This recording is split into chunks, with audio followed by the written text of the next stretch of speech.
एक शापित किताब जिसमें है 4 हॉरर कहानियां, जिन्हें पढ़ने के बाद उन कहानियों के किरदार किताब से बाहर आकर 4 दोस्तों को डराने लगते हैं। क्या है उस भूतिया किताब के पीछे का रहस्य? यही देखेंगे हम आज की कहानी में। नमस्ते दोस्तों, मेरा नाम है किरण और आप देख रहे हैं हॉरर बॉक्स हिंदी। तो दोस्तों, अगर आपको हॉरर कहानियां देखना पसंद है तो प्लीज हमारे चैनल को सब्सक्राइब करें, क्योंकि हम आपके लिए ऐसी हॉरर वीडियोस लाते रहते हैं। तो दोस्तों, कहानी की शुरुआत होती है कायरा नाम की लड़की से, जो कि अपने घर में हैलोवीन सेलिब्रेशन करने की तैयारी कर रही थी। और थोड़ी देर बाद उसकी 3 और दोस्त वहां पर पहुंचने वाली थी। तभी कायरा को उसकी माँ का कॉल आता है और वो उससे पूछती है कि तुम कहाँ पर हो। कायरा बताती है कि वो फिलहाल हैलोवीन की तैयारी करने में थोड़ा बिजी है और वो अपने रूम के चारों तरफ कंकाल को सजा रही है, जिसे देखकर उसकी माँ थोड़ा टेंशन में आ जाती है और थोड़ा डर भी जाती है। वो उससे पूछती है कि ये सब तुम क्या कर रही हो। तो कायरा बताती है कि आज हैलोवीन है माँ। अक्टूबर के 31 को हैलोवीन मनाया जाता है और ये भूतों का दिन होता है, इसीलिए मैं और मेरी दोस्त आज यहाँ पर बहुत सारी मस्ती करने वाले हैं। अब वो कॉल रखती है और तभी कायरा की तीनों फ्रेंड उसके घर पर पहुंच जाती है। कायरा उन्हें देखकर थोड़ा सोचती है कि ये इतनी जल्दी कैसे आ गए, लेकिन वो इस बात पर ज्यादा ध्यान नहीं देती और वो उनका वेलकम करती है। दोस्तों, उनका नाम था रितु, अरुणा और काव्या। रितु घर के अंदर कंकाल को देखकर डर जाती है और घर के अंदर आने से मना कर देती है, लेकिन कायरा बहुत शरारती और चालाक लड़की थी। वो उसे खाने का लालच देते हुए कहती है कि मटन टिक्का, चॉकलेट ब्राउनी, ये सब कुछ खाने के लिए मिलेगा। और ये सुनकर रितु तुरंत घर के अंदर आ जाती है और कहती है कि मैं खाना खाने के बाद चली जाऊंगी। लेकिन कायरा सबसे कहती है कि तुम्हें वादा करना होगा कि सुबह होने तक इस घर से कोई भी बाहर नहीं जाएगा। वो अपने सारे दोस्तों से फोन ले लेती है और घर की चाबी भी बाहर फेंक देती है। ये देखकर वो तीनों लड़कियां घबरा जाती है और उससे कहती है कि तुम्हें आज का ही दिन मिला था ये सब मजाक करने के लिए। अब वो सब घर के अंदर बंद हो चुकी थी, लेकिन तभी रितु देखती है कि वहां पर उसकी सारी दोस्त गायब हो चुकी थी। अब वो कमरे में खुद को अकेला पाकर डर जाती है और चिल्लाने लगती है। कहती है कि मेरे साथ मजाक मत करो, मुझे बहुत डर लग रहा है यार। और रितु को सच में बहुत ज्यादा डर लग रहा था। उसके बाद वो तीनों लड़कियां भूतों के फेस वाला मास्क पहनकर बाहर आ जाती है और उसके सामने नाचने लगती है। उसके बाद वो चारों ओजा बोर्ड की मदद से भूत को बुलाने की कोशिश करती है, ताकि वो हैलोवीन सेलिब्रेशन का माहौल बना सके। और कायरा पूछती है कि क्या यहाँ पर कोई भूत है, और अगर है तो हमसे बातें करे। और तभी ग्लास हिलने लगता है। रितु बहुत ज्यादा डर जाती है और वो वहां से उठकर चली जाती है। फिर ये चारों दोस्त आईने के सामने आ जाती है और कायरा उन्हें ब्लडी मैरी 4 बार बोलने के लिए कहती है, ताकि आईने के सामने ब्लडी मैरी नजर आ पाए। लेकिन ऐसा कुछ भी नहीं होता। अब आखिरकार सारे गेम कंप्लीट करने के बाद वो खाना खाने बैठ जाते हैं और रितु सोचती है कि वो खाना खाकर आराम से सो जाएगी। लेकिन कायरा कहती है कि अभी तो रात शुरू हुई है, इसके बाद हम भूतों के और पिशाच के बारे में बात करेंगे। रितु डरने लगती है और सभी लोग उसके साथ मजाक करने लगते हैं, क्योंकि वो कुछ ज्यादा ही डर रही थी। रितु कहती है कि इविल डेड मूवी देखकर मेरे दादाजी गुजर गए और कंजूरिंग देखकर मेरी दादी चल बसी। मुझे इन सब से बहुत ज्यादा डर लगता है। लेकिन कायरा कहती है आज तो हम यही दोनों मूवीज को देखने वाले हैं। ये सुनकर तो वो और भी ज्यादा डर जाती है और जोर से चिल्लाने लगती है। इसके बाद चारों बैठकर हॉरर फिल्म देखने लगते हैं, लेकिन तभी अचानक लाइट चली जाती है। कायरा अपने अपार्टमेंट के ऑफिस में कॉल करती है और पूछती है कि लाइट को क्या हो गया, लाइट क्यों चली गई। जिस पर कायरा को पता चलता है कि फिलहाल जनरेटर भी काम नहीं कर रहा है और लाइट आने में थोड़ी देर हो सकती है। इसके बाद वो चारों दोस्त रूम में कैंडल जलाते हैं और हैलोवीन स्टोरी नाम की इस किताब को पढ़ने वाले थे।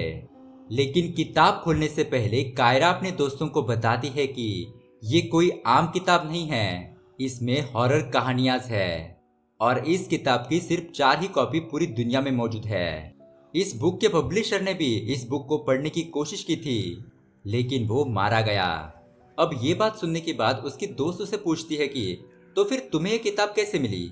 कायरा बताती है कि गुजरात में मेरा एक दोस्त रहता है, मैंने ये किताब उसी से मंगवाई है और उसने मुझे ये कहा था कि ये किताब अकेले कभी मत पढ़ना, और आज तुम यहाँ पर मेरे साथ हो तो इसलिए मैं ये किताब पढ़ना चाहती हूँ। लेकिन रितु ऐसा करने से मना कर देती है, लेकिन फिर भी वो किताब खोलते हैं तो सबसे पहले वहाँ पर वार्निंग लिखी थी।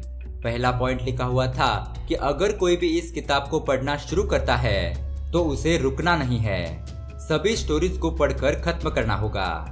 दूसरा रूल ये था कि इस किताब को पढ़ने के बाद उनके साथ जो कुछ भी होगा ये सब उनकी जिम्मेदारी है। तीसरा रूल ये था कि किताब पढ़ने के बाद वो अपना एक्सपीरियंस किसी और दूसरे के साथ शेयर नहीं कर सकते। और आखिरी रूल ये था कि बुक में जितने भी इंस्ट्रक्शन दिए हैं वो जैसी भी हो उन्हें वो फॉलो करना ही होगा। रितु उनसे कहती है कि आगे उन्हें ये किताब नहीं पढ़नी चाहिए, लेकिन फिर भी वो पेज को पलट देते हैं और पहली स्टोरी होती है हिकअप्स यानी कि हिचकी। दोस्तों, इस कहानी में हम एक लड़की को देखते हैं जिसे आकाश नाम का एक लड़का कॉल करता है। अब उससे बात करने के बाद वो लड़की जाकर ब्रोकर से मिलती है। ब्रोकर उसे कहता है कि मैडम आज भी घर नहीं मिला, शहर के लोग आप जैसे बैचलर और जर्नलिस्ट को घर देने से मना कर रहे हैं। अब वो लड़की टेंशन में आ जाती है और सोचने लगती है कि आज की रात वो कहाँ पर रहेगी। ब्रोकर उसे कहता है कि आज की रात आप किसी होटल में रुक जाइए, और उसके बाद वो लड़की वहां से निकल जाती है। लेकिन उसकी गाड़ी अचानक से एक घर के सामने आकर बंद पड़ जाती है। उसकी नजर जाती है घर के एक दरवाजे पर, जहां पर एक बोर्ड लगा हुआ था जिस पर लिखा था टू लेट, यानी कि ये घर किराए पर मिल सकता है। अब वो कार से उतरकर गेट को खटखटाती है और एक बूढ़ी औरत बाहर आती है। ये बूढ़ी औरत बहुत ही ज्यादा अजीब और भयानक दिख रही थी।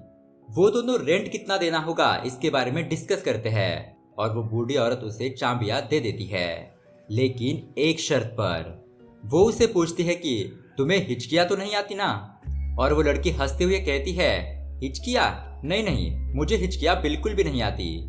इसके बाद वो लड़की घर के अंदर चली जाती है और नहा धोकर फ्रेश हो जाती है। फिर उसे एक अननोन नंबर से कॉल आता है। ये कॉल उसी बूढ़ी औरत का था जो इस घर की मालकिन थी। वो उस लड़की से कहती है अगर तुम्हें भूख लगी है तो फ्रिज में खाना रखा है, तुम उसे खा सकती हो।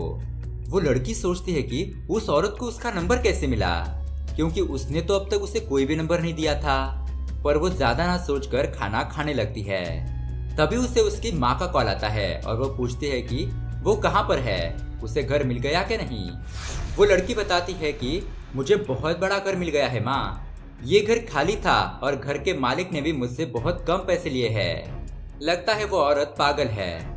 और दोस्तों, तभी उस लड़की को अचानक से ही हिचकियाँ आने लग जाती है और जितनी बार वो लड़की हिचकियाँ लेती है उतनी बार लाइट्स बंद और चालू होने लगती है। वो पानी पीती है लेकिन पानी भी खत्म हो जाता है। पानी से भरे हुए जग से वो पानी लेने की कोशिश करती है लेकिन पानी गिरता ही नहीं है। पानी पीने के लिए वो फ्रिज को खोलती है, लेकिन जो फ्रिज कुछ ही देर पहले भरा हुआ था अब वो खाली था। नल से भी पानी नहीं आ रहा था और तभी उसे बाथरूम से पानी गिरने की आवाज आती है। अब वो दौड़ते हुए बाथरूम तक पहुंच जाती है और वो शॉवर को ऑन करती है। पानी गिरने तो लगता है लेकिन उसके हाथ में नहीं गिरता। तभी उसे शॉवर के नीचे एक परछाई दिखाई देती है जिसे देखकर वो काफी डर जाती है। वो वहां से भागने लगती है और अब उसे उस घर में आत्माएं दिख रही थी, इसलिए वो उस घर से भागने के लिए दरवाजा खोलने की कोशिश करती है, लेकिन वो दरवाजा खुलता ही नहीं। तभी घर की मालकिन घर के बाहर खड़ी थी और वो लड़की उससे मदद मांगती है, लेकिन वो औरत उसकी मदद नहीं करती, उल्टा वो उसे अजीब तरीके से देखने लगती है। तभी घर के अंदर जो आत्मा थी वो उस लड़की को मार डालती है और वो बूढ़ी औरत हंसते हुए घर के बाहर फिर से टू लेट का बोर्ड लगा देती है। इसका मतलब दोस्तों, वो बूढ़ी औरत भी एक आत्मा ही थी और उस लड़की को अपने घर में फंसाकर उस आत्मा ने उसे मार दिया। और इसी के साथ ये पहली कहानी यहीं पर खत्म होती है। तभी उन चारों लड़कियों को अपने घर में भी हिचकियों की आवाज सुनाई देने लगती है और वो सोचती है कि ये आवाजें कहाँ से आ रही है। उनके घर में उन चारों के अलावा कोई भी नहीं था और अब वो सब इधर उधर चेक करने लगते हैं, लेकिन तब भी उन्हें समझ नहीं आता कि आखिरकार ये आवाजें कहाँ से आ रही है। इसलिए कायरा, अरुणा और काव्या अलग अलग होकर चेक करने लगती है और रितु यहाँ पर अकेली रह जाती है। लेकिन फिर भी चारों तरफ से हिचकियों की आवाज आने लगती है और वो सभी बहुत ही ज्यादा डर जाते हैं। डर के मारे वो फिर से वापस आते हैं और तभी किताब का पन्ना पलटता है। वहां पर लिखा हुआ था कि पढ़ना जारी रखो, तभी ये हिचकियों की आवाज रुकेगी। अगली कहानी का नाम था सोल ट्रैपर। दोस्तों, इस कहानी में हम एक लड़की को देखते हैं जो कि रेस्टोरेंट में एक लड़के से मिलने के लिए जाती है। उसके बाद वहां से निकलकर वो अपने दोस्त तारा से मिलने के लिए कार लेकर जा रही थी। तभी वो फोन पर बात कर रही थी और उसका ध्यान भटकता है और रास्ते पर एक बूढ़ा आदमी और एक बच्चे का एक्सीडेंट हो जाता है। लेकिन वो लड़की उन दोनों की मदद किए बिना ही वहां से भाग जाती है। घर पहुंचने के बाद वो काफी टेंशन में लग रही थी और तभी उसे अपने घर में वही बूढ़ा आदमी और वो बच्चा दिखाई देता है। उनकी आत्माओं को देखकर वो लड़की बहुत ज्यादा घबरा जाती है। तभी उसे कमरे से आवाज आने लगती है और वो देखने जाती है तो वहां पर बॉल अपने आप ही उछल रही थी, लेकिन वहां पर कोई भी नहीं था। तभी वो लड़की आईने में देखती है तो उसे उस बच्चे की आत्मा दिखाई देती है और उस बूढ़े आदमी की आत्मा तो आराम से बैठकर टीवी देख रही थी। वो उन दोनों की आत्माओं को आईने में देखती है और बहुत ज्यादा घबरा जाती है। तभी उसे आईने के अंदर खुद की शैतानी परछाई दिखाई देने लगती है और देखते ही देखते वो खुद उस आईने में समा जाती है और ये दूसरी कहानी यहाँ पर खत्म हो जाती है। तभी यहाँ पर उन चारों लड़कियों को उस लड़की की आवाज सुनाई दे रही थी जो उस आईने में कैद हो गई थी। वो चारों लड़कियां उस लड़की की आवाज का पीछा करने लगती हैं, लेकिन तभी हम देखते हैं कि कायरा टीवी के अंदर फंस चुकी है।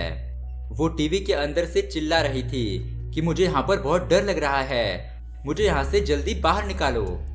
ये देखकर अरुणा तो बेहोशी हो जाती है। रितु कायरा से कहती है तू इस टीवी से बाहर आने की कोशिश तो कर, और तभी कायरा वहीं पर फ्रीज हो जाती है। उसके बाद उसकी दोनों दोस्त बहुत ज्यादा घबरा जाती है और फोन को ढूंढने लगती है, लेकिन कायरा ने तो इनका फोन कहीं पर छुपा दिया था, उन्हें फोन नहीं मिलता। कायरा कहती है कि किताब में आगे की स्टोरी पढ़ो, शायद उससे ही कोई रास्ता मिल सकता है। उस किताब में आगे लिखा था कहानी आगे पढ़ो तभी कायरा वापस आएगी। अब दोस्तों, तीसरी कहानी का नाम था अनइनवाइटेड गेस्ट, यानी कि बिन बुलाए मेहमान। कहानी शुरू होती है और हम एक लड़की को देखते हैं। उसका बॉयफ्रेंड उसे मैसेज करता है कि हमें अब हमारे रिलेशनशिप को एक स्टेप आगे बढ़ाना चाहिए। ये सुनकर वो लड़की बहुत ज्यादा खुश हो जाती है और डांस भी करने लगती है। तभी अचानक उसके मोबाइल पर एक अनजान वीडियो आता है। उस वीडियो में वो लड़की बहुत ज्यादा घबराई हुई थी और वो उससे मदद मांगने लगती है। कहती है मैं इस घर में फंस चुकी हूँ और यहाँ पर एक आत्मा भी है, प्लीज मुझे यहाँ से बाहर निकालो। वो लड़की उस नंबर पर कॉल भी करती है, लेकिन कॉल नहीं लगता। अब वो मदद के लिए उस वीडियो को अपने बॉयफ्रेंड को भेज देती है। उसका बॉयफ्रेंड उससे कहता है कि तुम अपना वीडियो मुझे क्यों सेंड कर रही हो। अब वो लड़की वीडियो दोबारा से देखती है तो सच में वो उसी का वीडियो था। वो उस वीडियो में खुद को देखती है जैसे कि कोई उस पर नजर रख रहा हो। उसके बाद वो अपने घर में इधर उधर देखने लगती है और थोड़ा घबरा जाती है। ऊपर के कमरे से कुछ आवाजें आ रही थी, इसलिए वो वहां पर देखने के लिए जाती है। तभी उसे वहां पर व्हाइट पर्दे के पीछे कोई खड़ा हुआ नजर आता है। वो उस पर्दे को हटाती है, लेकिन वहां पर कोई भी नहीं था। तभी अचानक वहां पर एक आत्मा आ जाती है और उसे देखने के बाद वो लड़की डर के मारे वहां से भागने लगती है। वो नीचे आकर अपने मोबाइल में देखती है तो उसकी ही लाइव वीडियो चल रही थी। तभी अचानक वो आत्मा उसका गला पकड़ लेती है, लेकिन किसी तरह वो खुद को बचाती है। उसके बाद वो भाग रही थी, लेकिन अपने आप ही वो हवा में उछलने लगती है। अब ये सब कुछ वो अपने फोन में देखती है। इसका मतलब अब आगे उसके साथ ये सब कुछ होने वाला था। ये सब देखने के बाद वो लड़की बहुत ज्यादा घबरा चुकी थी, इसीलिए वो पुलिस को कॉल करती है और उन्हें मदद के लिए यहाँ पर बुलाती है। वो उनसे कहती है कि मेरे घर पर एक आत्मा है, आप तुरंत आ जाइए। और दोस्तों, यहाँ इन लड़कियों के घर पर बेल बजती है। वो लड़कियां डर के मारे पूछती है कि दरवाजे पर कौन है, तो आवाज आती है पुलिस। वो लड़कियां कहती है चाबियां तो घर के बाहर ही पड़ी है।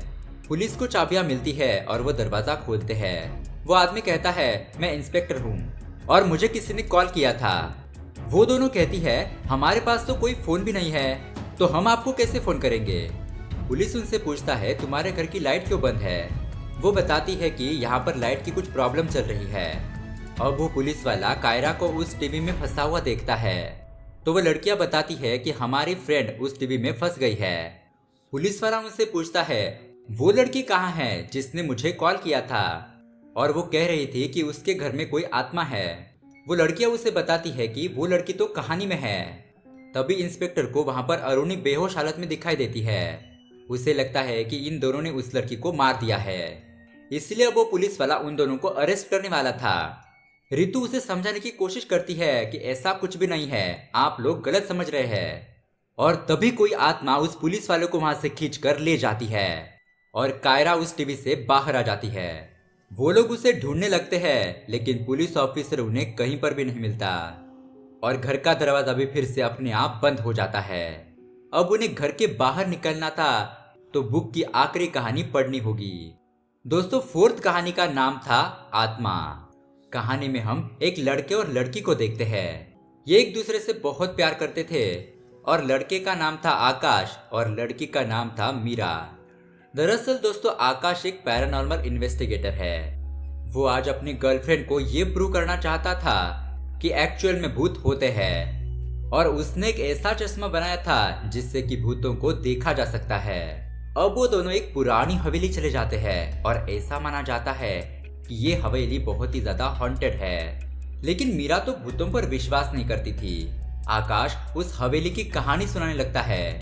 बहुत बहुत सालों पहले एक जमींदार यहाँ पर रहा करता था। उसकी एक बहुत सुंदर बेटी भी थी, लेकिन वो अपनी बेटी को इस हवेली से बाहर नहीं जाने देता था, क्योंकि पूरा गांव उस लड़की के रूप का दीवाना था। अब एक दिन जमींदार को हवेली के बाहर किसी शादी में जाना पड़ता है और वो वहां पर चला जाता है। यहाँ हवेली में उसके 4 नौकर रहा करते थे। उन्होंने उस लड़की के साथ गलत काम करके उसे मार दिया। जमींदार जब वापस आया तो उसे सब कुछ पता चल गया और उसने गुस्से में आकर उन 4 नौकरों की गला काटकर हत्या कर दी। तब से यह हवेली सुनसान पड़ गई और वो इस हवेली को बंद करके अपने गांव चला गया।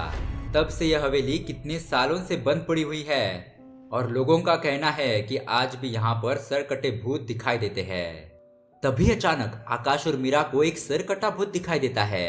वो लोग उसका पीछा करते हैं, लेकिन तभी उन्हें एक लड़की की डेड बॉडी मिलती है। उसका सिर नहीं था। तभी वहां पर वो चारों सिर कटे नौकरों की आत्मा भी आ जाती है और वो आकाश को बाहर फेंक देते हैं और मीरा को उसी तरह मार डालते हैं। आकाश जब फिर से वापस लौटता है तो उसे मीरा की आत्मा दिखाई देती है, यानी कि दोस्तों अब मीरा मर चुकी थी। भूत देखने की जिद आकाश और मीरा को बहुत ही भारी पड़ी। अब ऐसे ही कुछ महीने बीत जाते हैं और आकाश डिप्रेशन में चला जाता है। उसे लग रहा था कि उसकी ही गलती की वजह से मीरा की जान चली गई। उसकी माँ उसे समझाती है कि कब तक ऐसे कमरे में बंद रहोगे, अब तुम्हें जिंदगी में आगे बढ़ना होगा। उसकी माँ ने उसके लिए एक लड़की देखी थी और वो उस लड़की से बात करने के लिए कहती है। आकाश उस लड़की से बात करता है और दोस्तों ये लड़की और कोई नहीं बल्कि पहले कहानी वाली लड़की थी जो उस किराए के घर में कैद होकर मर गई थी। अब उसके बाद कुछ और महीने बीत जाते हैं और आकाश दूसरी लड़की मालविका से मिलता है। ये भी वही लड़की थी जिसे हमने दूसरी कहानी में देखा था। वो रेस्टोरेंट में आकाश से मिलती है और आकाश को देखते ही वो उसे पसंद आ जाता है। अब मालविका उस रेस्टोरेंट से बाहर निकलकर अपने घर जा रही थी कि तभी रास्ते में एक बूढ़े आदमी और बच्चे से उसका एक्सीडेंट हो गया था। और दोस्तों ये सब कुछ आकाश की गर्लफ्रेंड मीरा ने किया था। एक्सीडेंट के वक्त मीरा मालविका के साथ ही उसके कार में बैठी थी। पहले मीरा की आत्मा ने उस किराए के घर पर रहने वाली लड़की को मार दिया, क्योंकि उससे पहले आकाश का कॉल आया था और उसके बाद मीरा ने मालविका को शीशे में कैद करके मार डाला। अब ये देखकर वो चारों लड़कियां बहुत ज्यादा शॉक हो जाती है, क्योंकि ये सभी कहानियां एक दूसरे से कनेक्टेड थी। अब वो कहानी को आगे पढ़ने लगते हैं और कहानी और 3-4 महीने आगे बढ़ जाती है। यहाँ पर हम तीसरी कहानी वाली लड़की को देखते हैं। और उसे आकाश ने ही मैसेज किया था कि हम अपने रिलेशनशिप को एक स्टेप आगे बढ़ाएंगे। अब मीरा की आत्मा को ये बात पसंद नहीं आती और वो उस लड़की को भी मार देती है। आकाश को कुछ समझ नहीं आ रहा था कि उसके साथ ये क्या हो रहा है। वो जिन भी लड़कियों से मिलता था उनके साथ कुछ ना कुछ हादसा जरूर हो जाता था। अब ऐसे ही और कुछ दिन बीत जाते हैं और उसकी माँ आकाश से कहती है, मैंने तुम्हारे एक लड़की के साथ शादी तय की है, चाहो तो तुम उसे शादी से पहले मिल सकते हो। अब उस किताब के अगले पन्ने पर लिखा था, आकाश जिस लड़की से मिलने वाला है वो उन चारों में से ही कोई एक लड़की है। अब ये देखकर वो चारों लड़कियां बहुत ज्यादा घबरा जाती है, क्योंकि वो जो कोई भी लड़की होगी मीरा की आत्मा उसे मार डालेगी। अब वो डर के मारे घर से भागने लगती है, लेकिन उन कहानी के किरदार उस किताब से बाहर आकर उन्हें डराने लगते हैं। वो लोग उन लड़कियों पर हमला करने ही वाले थे कि तभी लाइट आ जाती है। लाइट के आते ही कायरा जोर जोर से हंसने लगती है और वो उनसे कहने लगती है कि यस, मैंने तुम लोगों को सच में डरा दिया। मतलब कि दोस्तों, यहाँ पर हमने जो भी भूतिया घटनाएं देखी वो सब कुछ कायरा का ही प्लान था। घर में जो आवाजें आ रही थी वो स्पीकर से आ रही थी और कायरा जिस टीवी में फंस गई थी वो खुद वीडियो को रिकॉर्ड करके टीवी पर दिखा रही थी। और यहाँ पर जितने भी लोग भूत बनकर आए थे वो सब कायरा के नौकर थे। अब ये सुनने के बाद उनकी तीनों फ्रेंड भी बहुत ज्यादा हंसने लगती है और भगवान का शुक्रिया अदा करती है कि ये सब झूठ था। उसके बाद वो चारों वहीं पर सो जाती है। अगली सुबह जब कायरा की नींद खुलती है तो घर के बाहर उसका नौकर बेल बजा रहा था। कायरा उससे कहती है कि आपको बेल बजाने की क्या जरूरत थी, मैंने तो आपको कल रात ही चाबियां दे दी थी ना। वो सब नौकर उनसे कहते हैं कि मैडम, आपने तो हमें कल रात घर पर आने से मना किया था। कायरा कहती है, लेकिन आप तो सब लोग आए थे कल रात। नौकर कहते हैं, नहीं मैडम, हम नहीं आए थे। ये सुनकर कायरा थोड़ी शॉक रह जाती है। तभी वो अपने फोन को चेक करती है तो उसकी पांचवे फ्रेंड रिया के उसके फोन पर 28 मिस कॉल आए हुए थे। वो तुरंत ही रिया को कॉल करती है और इतने सारे कॉल करने का कारण पूछती है। रिया उसे कहती है कि तुम्हें मैं कल रात कितने फोन लगा रही थी, तुम्हें पता भी है रितु, अरुणा और काव्य के साथ कल रात क्या हुआ, जल्दी से न्यूज लगा। कायरा न्यूज देखती है तो उसे पता चलता है कि कल रात जब उसके 3 दोस्त उसके घर पर आ रही थी तो रास्ते में ही उनका एक्सीडेंट होने से उनकी वहीं पर मौत हो गई। कायरा सोचने लगती है कि ये तीनों की मौत हो गई है तो रात में मेरे घर पर कौन आया था। वो अपने कमरे में जाकर देखती है तो वहां पर कोई भी नहीं था। वो अपने रूम का सीसीटीवी फुटेज चेक करती है तो उसे पता चलता है कि कल रात तो वो घर पर अकेले ही थी और कल रात जो उससे मिलने के लिए उसकी 3 फ्रेंड आई थी वो उनकी आत्मा थी। ये सब कुछ जानने के बाद कायरा के पैरों तले जमीन ही खिसक जाती है और उसे अपने दोस्तों के लिए बहुत ही ज्यादा दुख होता है। अब दोस्तों, ऐसे ही कुछ महीने बीत जाते हैं और कायरा को देखने के लिए एक लड़का आया हुआ था। कायरा उस लड़के को देखती है तो उसके तो होश ही उड़ जाते हैं, क्योंकि वो लड़का और कोई नहीं बल्कि आकाश था। आकाश को तो कायरा पहले नजर में ही पसंद आ जाती है, लेकिन कायरा उससे पूछती है कि क्या तुम पैरानॉर्मल इन्वेस्टिगेटर हो। आकाश भी चौंक जाता है और हाँ कहता है। मतलब दोस्तों, किताब में लिखी हुई बात सच हुई। उन चारों लड़कियों में से कोई एक लड़की होगी जिससे आकाश मिलने वाला था और वो लड़की और कोई नहीं बल्कि कायरा थी। इसका मतलब दोस्तों, अब आकाश की मरी हुई गर्लफ्रेंड मीरा की आत्मा कायरा को मारने वाली थी। और दोस्तों, यहीं पर ये मूवी एंड हो जाती है। तो दोस्तों, आपको ये 4 हॉरर कहानियां कैसी लगी हमें कमेंट करके जरूर बताएं और साथ ही इस वीडियो को लाइक और चैनल को सब्सक्राइब करना ना भूलें। Thanks for watching.